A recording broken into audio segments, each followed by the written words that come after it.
नमस्कार, ANB news देख रहे हैं आप। मैं हूं आपके साथ पल्लवी राजपूत और हमारे इस खास कार्यक्रम मुद्दा में आप सभी का स्वागत है।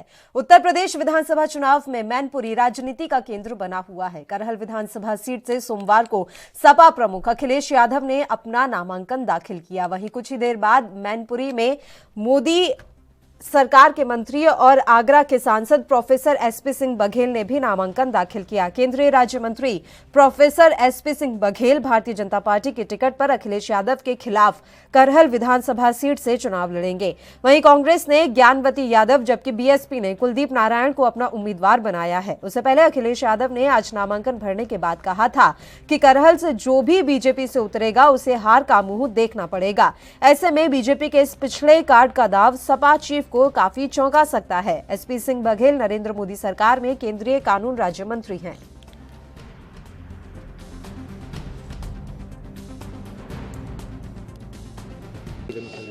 मैं धन्यवाद देता हूं पार्टी के नेताओं को, प्रस्तावकों को और मैनपुरी की जनता को। मुझे उम्मीद है यहां पर अच्छे मतों से और ऐतिहासिक परिणाम यहां की जनता देगी। उत्तर प्रदेश का चुनाव देश का चुनाव हो रहा है। ऐतिहासिक परिवर्तन के साथ साथ उत्तर प्रदेश खुशहाली के रास्ते पर जाएगा।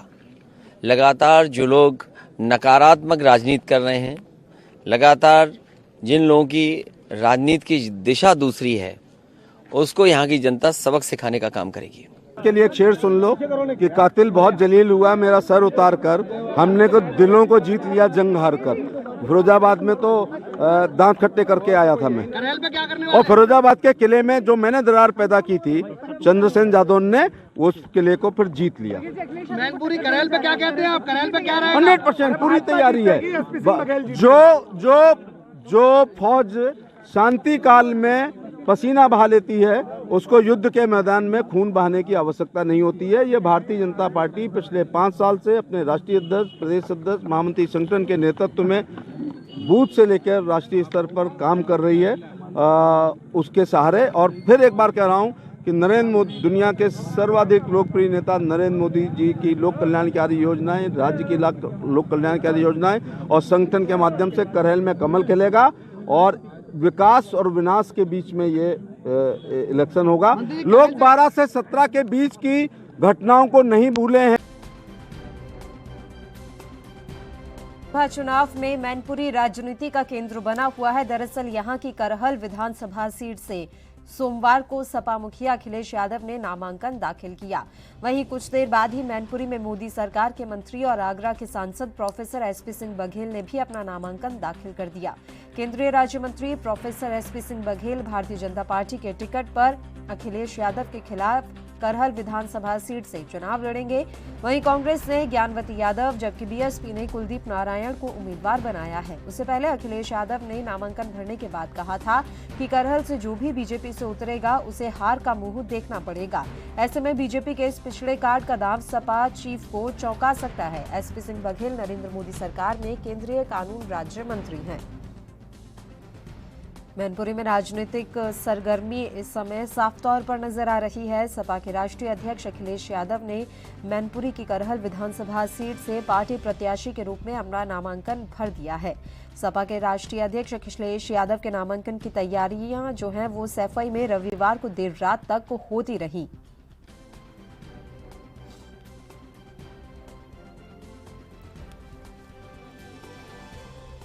तो आपको बता दें कि उत्तर प्रदेश विधानसभा चुनाव में मैनपुरी राजनीति का केंद्र बना हुआ है। करहल विधानसभा सीट से सोमवार को सपा मुखिया अखिलेश यादव ने अपना नामांकन दाखिल किया। अब सवाल ये उठता है कि मैनपुरी की करहल सीट पर क्या इस बार बीजेपी का जादू चलेगा या अखिलेश यादव आसानी से विधानसभा पहुंच जाएंगे। उत्तर प्रदेश के मैनपुरी जिले की करहल विधानसभा सीट पर समाजवादी पार्टी का हालांकि दबदबा है। बीते 3 विधानसभा चुनावों से करहल पर सपा उम्मीदवार ने ही जीत दर्ज की है।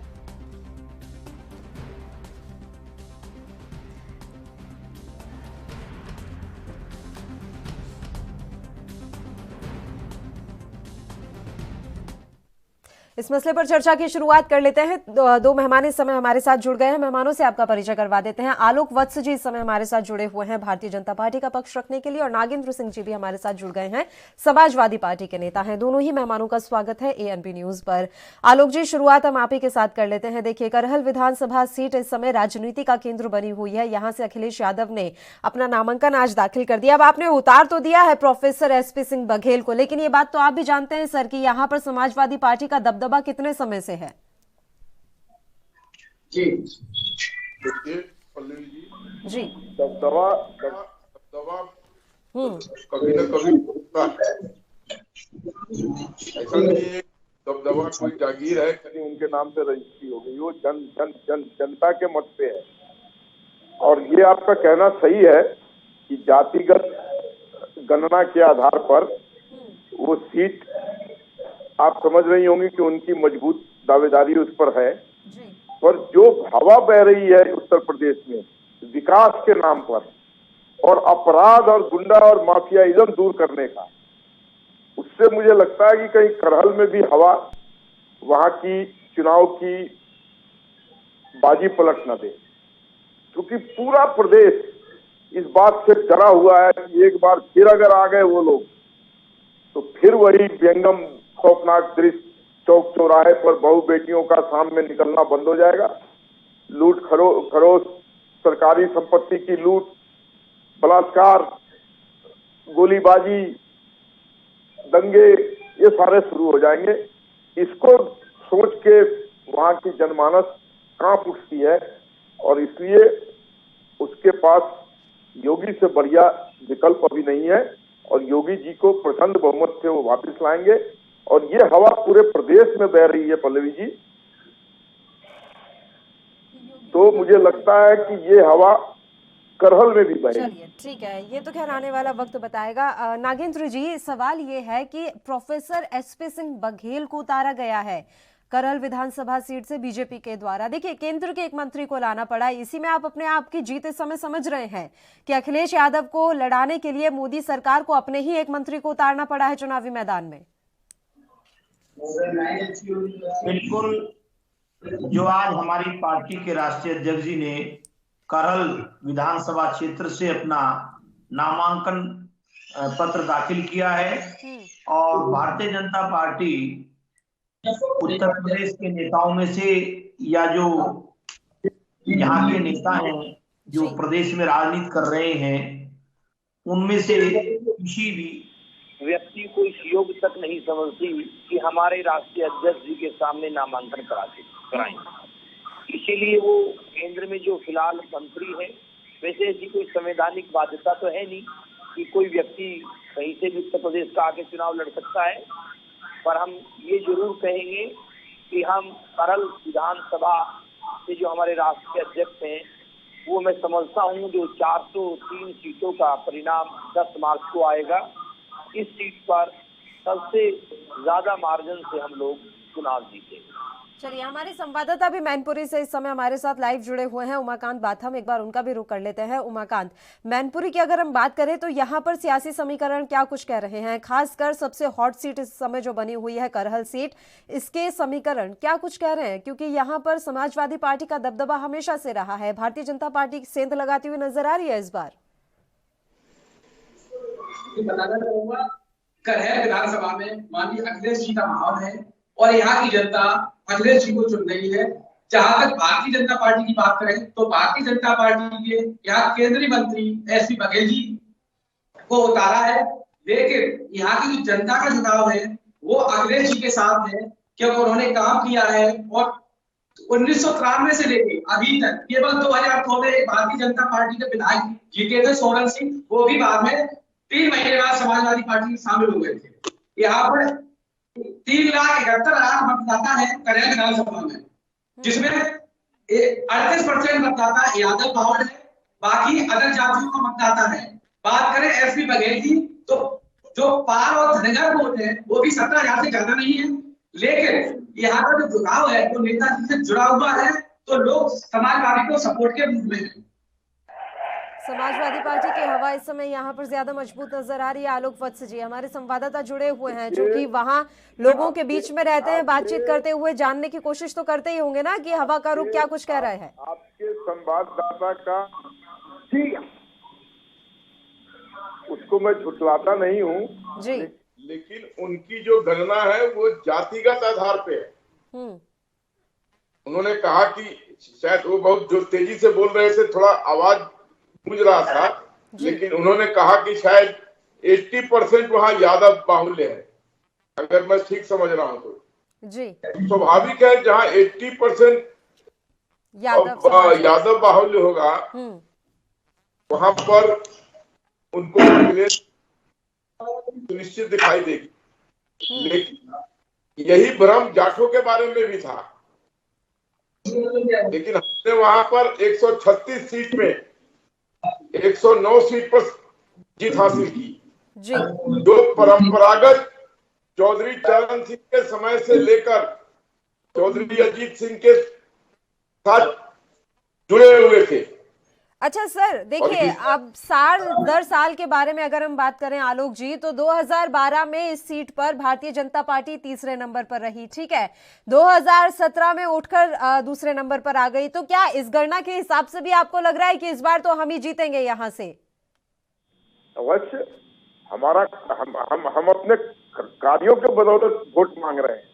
आज तक आजादी के बाद जो काम माननीय योगी जी ने किया है और नरेंद्र मोदी जी की केंद्र की योजनाओं से जो वहां के लोगों को जितनी राहत प्रदान हुई है, ये अपने आप में एक अभूतपूर्व कार्य किया गया है। हम उसके बदौलत विश्वास रखते हैं कि हम प्रदेश में जहां कहीं से भी ताल ठोकेंगे, हम पूरे दमखम के साथ वहां जीतेंगे और कोई कद्दावर नेता या जातिगत जनगणना ये सब मिथ टूट जाएगी। आलोक जी, पश्चिम बंगाल का चुनाव आपको याद है, आपको कुछ सीटों पर अपने केंद्रीय मंत्री और सांसदों को उतारना पड़ा था, लेकिन वो अपनी जमानत तक जब्त होने से नहीं बचा पाए। ऐसा ही कुछ एक बार फिर से नजर आ रहा है क्या करहल सीट पर?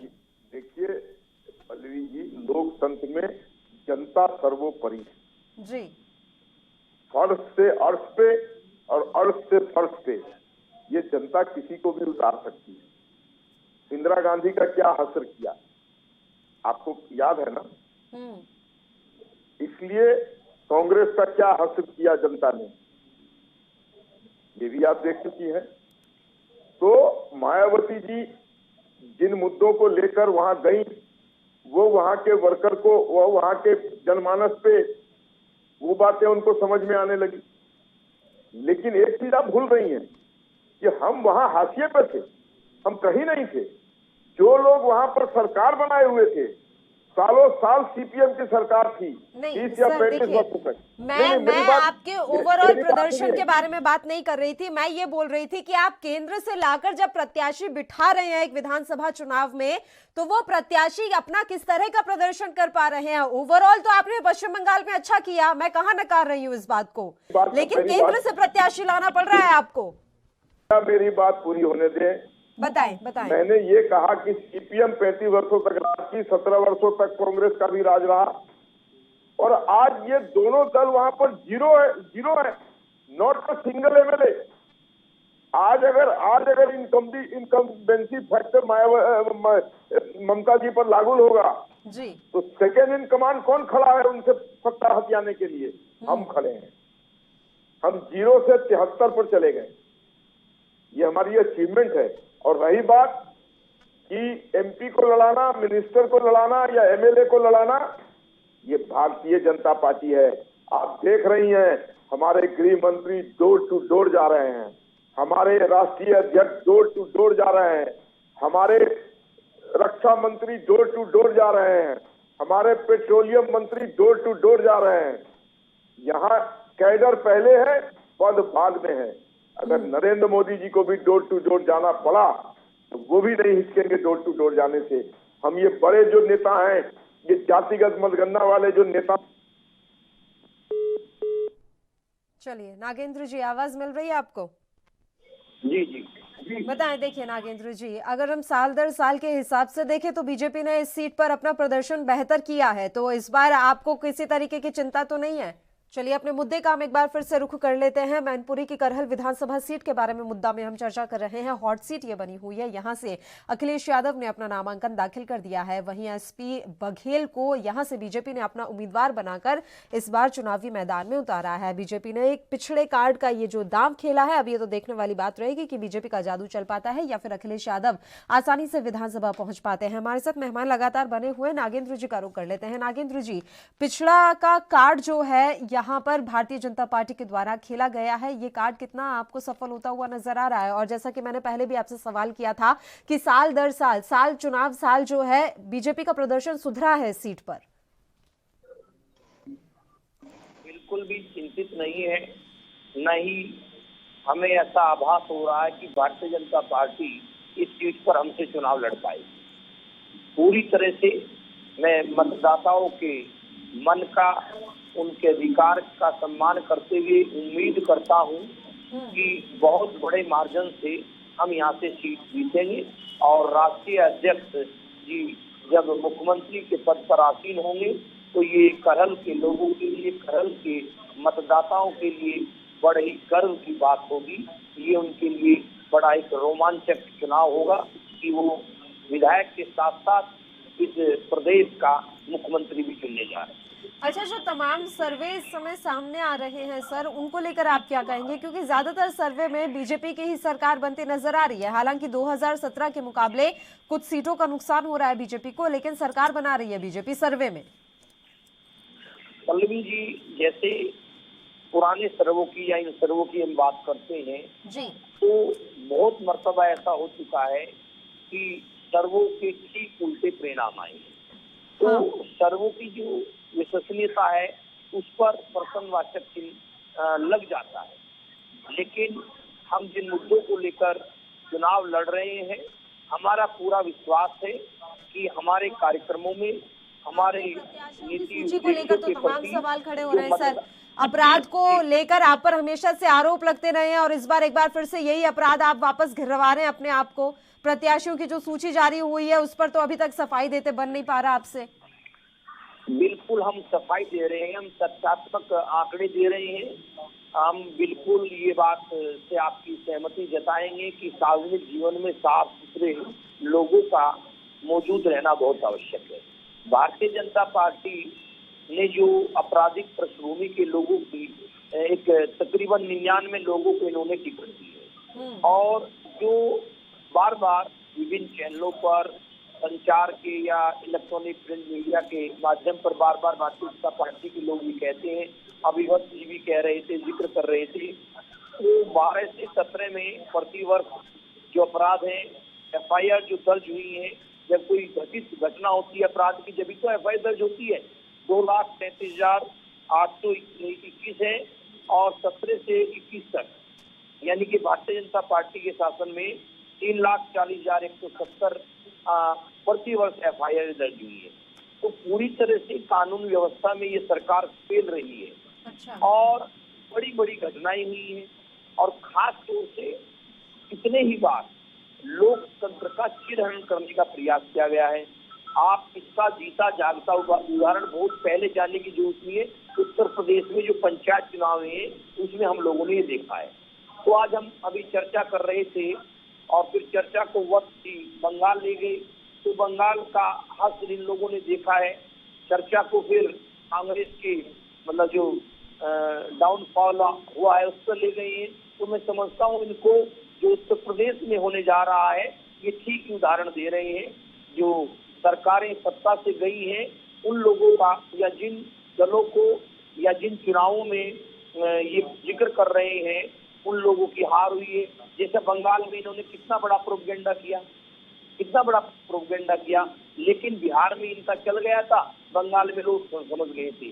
तो हमारा पूरा विश्वास है कि उत्तर प्रदेश का जागरूक मतदाता हमारे गठबंधन को मत देगा और पूरे विश्वास के साथ हम लोग सरकार बनाने जा रहे हैं।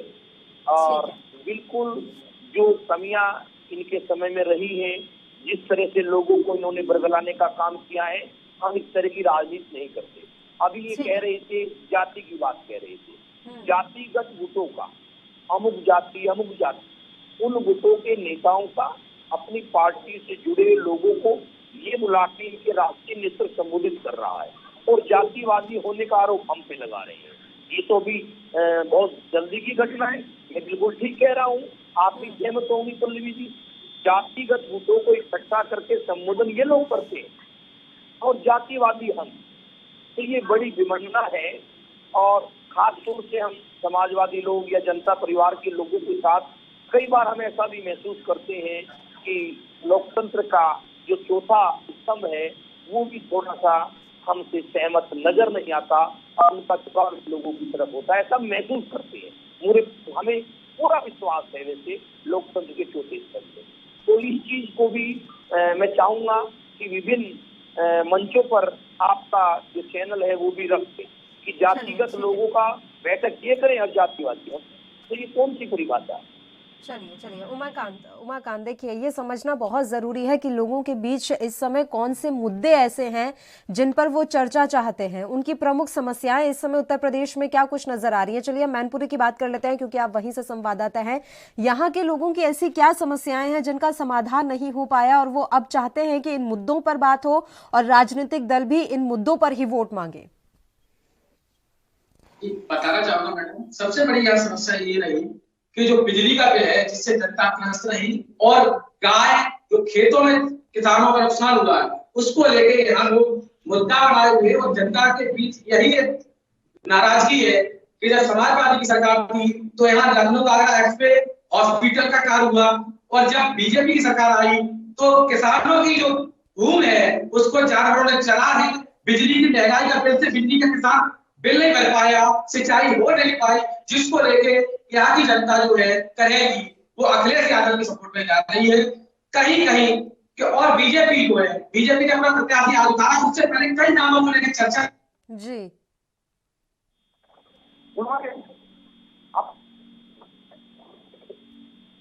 बताइए उमाकांत, आवाज आ रही है आपकी?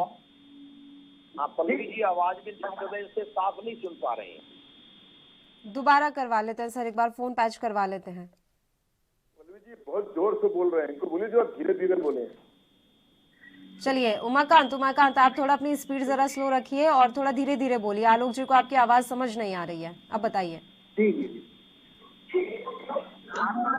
करेल क्षेत्र से जहां राष्ट्रीय अध्यक्ष समाजवादी ने पर्चा दाखिल किया, यहाँ की जनता अखिलेश के कार्यों से संतुष्ट है क्योंकि 5 साल 2012 से लेकर 2017 तक यहाँ विकास काम हुए, चाहे वो हॉस्पिटल हो चाहे आगरा लखनऊ एक्सप्रेस में हो, कई कार्य कराए। लेकिन इन जो 2017 से 2022-21 तक जो सरकार चली है इसमें यहाँ की जनता बिजली की समस्या से त्रस्त रही है क्योंकि यहाँ बिजली जो आई है उसका बहुत बिल लगा है। साथ में यहाँ की जो मूलभूत समस्या है किसानों के लिए पानी की समस्या रही, उसी के साथ यहाँ पर जो किसानों के खेत का नुकसान हुआ है, जो गाय और सांड यहाँ खेतों में नुकसान किया, रात में किसान डंडा लेके भागा है, उसको सबसे बड़ी समस्या यही है कि सरकार ने हमारे लिए जानवर हमारी पूरा चलिए 3 समस्याएं यहाँ पर नजर आ रही हैं। चलिए आप जिस तरह की समस्याएं बता रहे हैं तो नागेंद्र जी को बड़ी खुशी होगी क्योंकि उन्हें पता लग गया कि लोकतंत्र के चौथे स्तंभ की विश्वसनीयता अभी बरकरार है। आलोक जी, 3 समस्याएं हैं करहल विधानसभा सीट से। एक इनका कहना है उमाकांत का, क्योंकि ये वहीं के निवासी हैं तो ये भली भांति लोगों को समझते हैं, बातचीत करते हैं।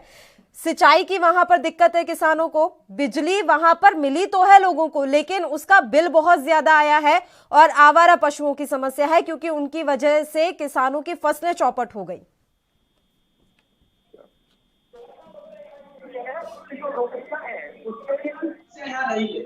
योगी सरकार ने जब लॉकडाउन लगा है तो बहुत कम लोग हैं। आलोक जी जवाब चाहेंगे आपसे। चौथा समस्या क्या बताया? चौथी समस्या सर रोजगार की बताई है। लॉकडाउन की वजह से कई लोगों का रोजगार चला गया और इस वजह से वहां लोग बेरोजगार ज्यादा इस समय बैठे हुए हैं। देखिए बिजली वहां पहुंची है ना, बिजली वहां पहुंची है ना, बिल नहीं भरा जा रहा ना सर। बिल नहीं, कोई बात नहीं है, इनके मुताबिक बिल ज्यादा आ गया है। हाँ। लेकिन बिजली तो पहुंची है ना, उस बिल को ठीक करा दिया जाएगा। अगर गलत रीडिंग आई है, कुछ आया है तो उसको ठीक करा दिया जाएगा।